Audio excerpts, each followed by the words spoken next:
เคเตะบานมื้อนี้การเตะบานนี่เพื่อสร้าง ทางกายก็คือหัวกาย อบอุ่นทางกายเพื่อสุขภาพแข็งแรงอันที่หนึ่งเพื่อสุขภาพแข็งแรงอันที่สองเพื่อสุขภาพทางกายให้แข็งแรงอันที่สองเพื่อ พาทางกาย อันที่สองเพื่อมิตรภาพเพื่อมิตรภาพ เพื่อความสามัคคี คู่ไปเอาบันตี นั่นเนาะอันที่หนึ่งเพื่อสุขภาพแข็งแรงอันที่สองเพื่อความสามัคคีมิตรภาพฟังได้จะในสะดุดทานพื้นใดได้เพื่อสุขภาพแล้วก็เพื่อมิตรภาพเตะบานเพื่อสังอีกเพื่อสังอีกเพื่อสุขภาพเพื่อมิตรภาพเพื่อสังอีกเพื่อความก้าวหน้า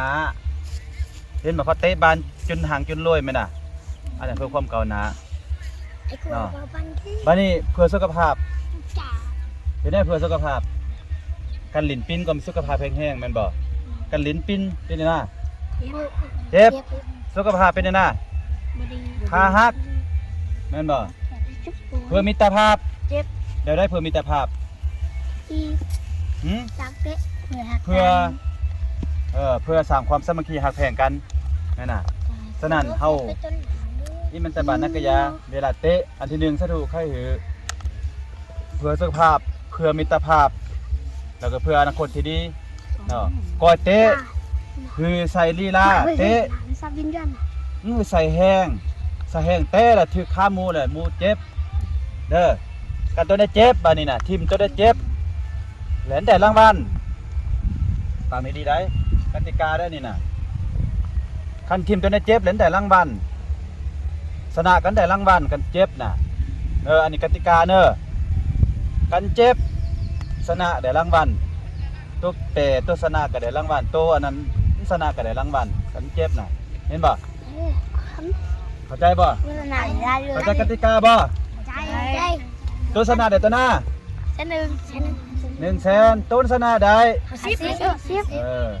ถามทีมได้มีเจ็บบ่ได้รางวัลเนาะกติกาง่ายๆเนาะฉะนั้นสะดวกอีต้องตัวนั้นลินดีตัวนั้นลินดีลามีดีลาดีพิเศษอีกตัวเดียวเฉพาะเลยตัวนี้ลินลาดีน่ะสะดวกสังเกตต้อง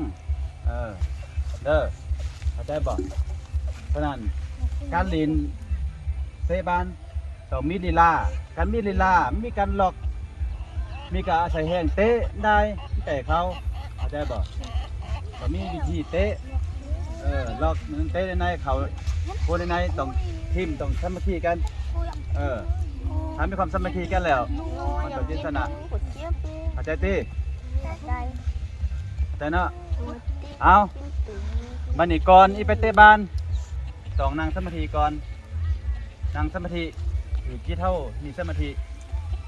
แล้วเอาจึงอีกแห้งๆนั่งสมาธิในไหนเอาขาขวาเล่งขาซ้ายห่างกันนิดนึงไปเบียดกันไรไปติดกันห่างกันห่างกันออกไปอีกอันนั้นยับไปอีกอันนั้นยับไปอีกก้อนมาผิดกันหรอย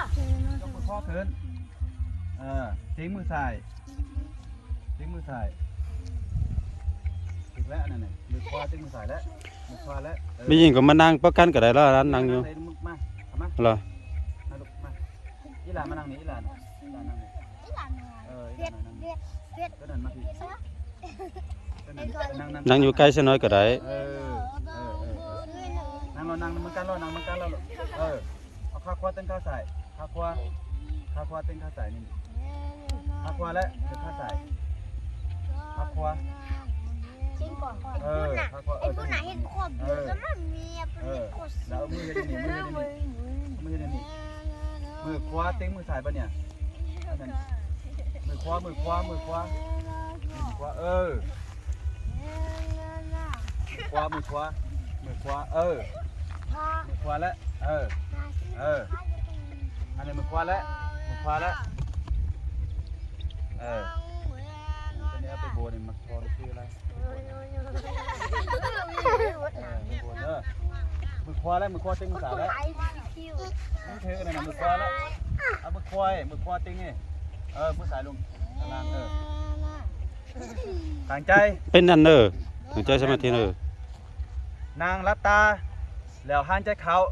พูดหันใจเขาหันใจออกโอ้เอาให้ตามรับตาหันใจเขาพูดหันใจออกโอ้เดี๋ยวจะเฝ้าต้องสะถูกกันมือตาต้องสะถูกกันสะถูยังมือเฮ็ดแล้วต้องตามสะถูแล้วหันใจตามสะถูเนอะหันใจเขาพูดหันใจออกหันใจเขาหันจะออกหันจะเข้าหันจะออกไปไกลโคหันจะเข้าหันจะออกพุทโธนะหันจะเข้าพุทหันจะออกโธหันจะเข้าพุทหันจะออกโธคือกันดนลมหายใจหือกึดอยู่ในใจเพิ่นแล้วฟังเสียงสะดุแล้วพวกลุงไปเบาแล้วสะดุอีเบาตัวเดียวแล้วหลังจากนั้นสะดุมิดแล้วก็คือเฮ็ดตามอันนั้นเสียงตามลมหายใจตัวเองเข้าใจบ่มันจะเข้ามันจะออกโอ้มันจะเข้ามันจะออกโอ้มันจะเข้า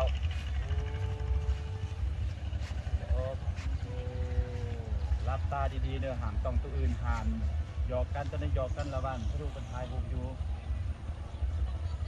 ท่านจะเขา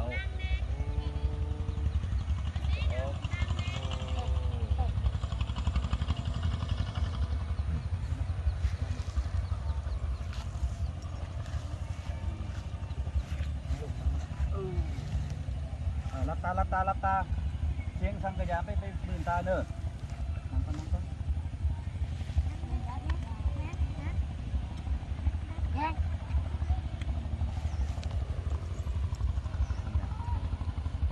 นางรับตารับตาดีๆหันใจเขาหันใจออกหันใจเขาหันใจออก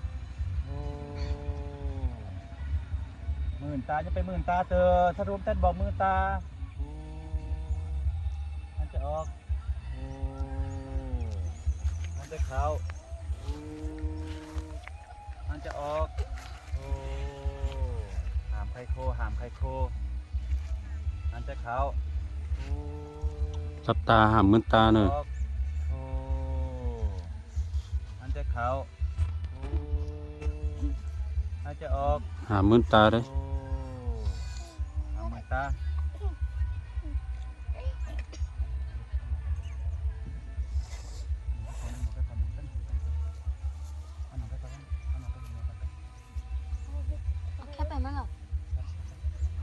สามเตือนนะโมตัสสะภะคะวะโตอะระหะโตสัมมาสัมพุทธัสสะนะโมตัสสะภะคะวะโตอะระหะโตสัมมาสัมพุทธัสสะนะโมตัสสะภะคะวะโตอะระหะโตสัมมาสัมพุทธัสสะเอาจนสะทุเศร้าเด้อนะโมพร้อมกันคือเก่านะโมตัสสะภะคะวะโตอะระหะโตสัมมาสัมพุทธัสสะนะโมตัสสะภะคะวะโตอะระหะโตสัมมาสัมพุทธัสสะนะโมตัสสะภะคะวะโตอะระหะโตสัมมาสัมพุทธัสสะนะโมตัสสะภะคะวะโตอะระหะโตสัมมาสัมพุทธัสสะรับตาแม่รับตาแล้วฟังเสียงแล้วก็ได้ก็เว้าบ่ได้ก็ฟังแล้วก็เว้าไปนะโมเข้าใจบ่นะโมตัสสะภะคะวะโตอะระหะโตสัมมาสัมพุทธัสสะนะโมตัสสะภะคะวะโตอะระหะโตสัมมาสัมพุทธัสสะ นะโมตัสสะภะคะวะโตอะระหะโตสัมมาสัมพุทธัสสะนะโมตัสสะภะคะวะโตอะระหะโตสัมมาสัมพุทธัสสะ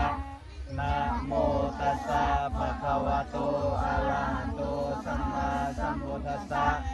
นะโมตัสสะภะคะวะโตอะระหะโตสัมมาสัมพุทธัสสะ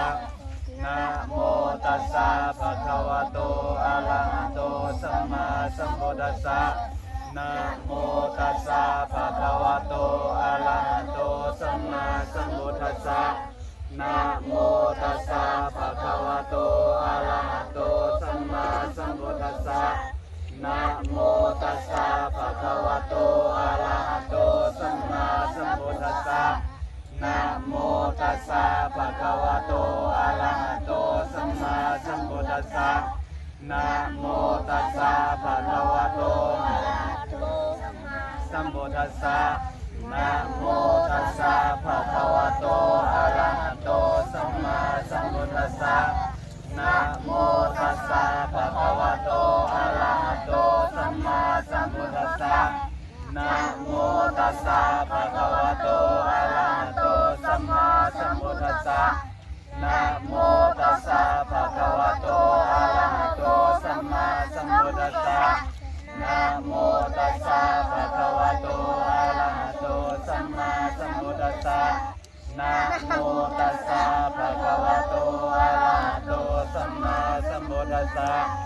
นะโมตัสสะภะคะวะโตอะระหะโตสัมมาสัมพุทธัสสะบัดนี้เอาตัวนี้บัดเนี่ยพุทธังสรณังคัจฉามิธัมมังสรณังคัจฉามิสังฆังสรณังคัจฉามิพุทธังสรณังคัจฉามิธัมมังสรณังคัจฉามิสังฆังสรณังคัจฉามิ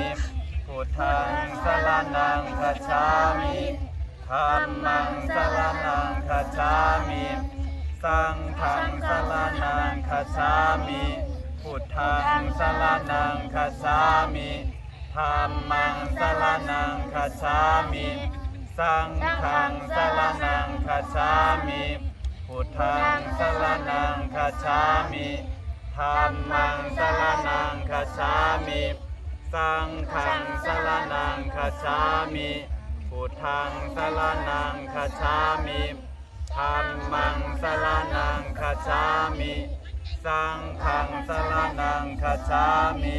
พร้อมกันสาธุพร้อมกัน3 ตื่นสาธุสาธุสาธุอนุโมทามิพร้อมกันอนุโมทามิ อนุโมทามิ พร้อมกันอีกบาทหนึ่ง อนุโมทามิ เอาอันนั้นสาธุอีก3 ตื่นแล้วก็อนุโมทามิ สาธุ สาธุสาธุอนุโมทามินกขึ้นหน้าผากนกขึ้นนี่นกขึ้นนี่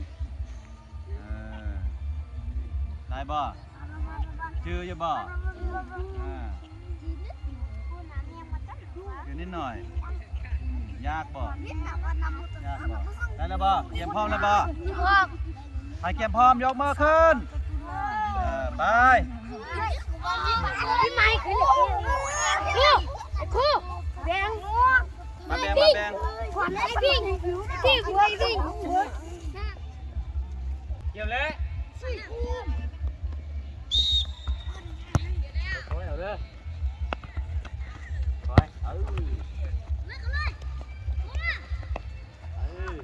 ขึ้นแม่ไปนะซิมขึ้นแม่นี่ก็ได้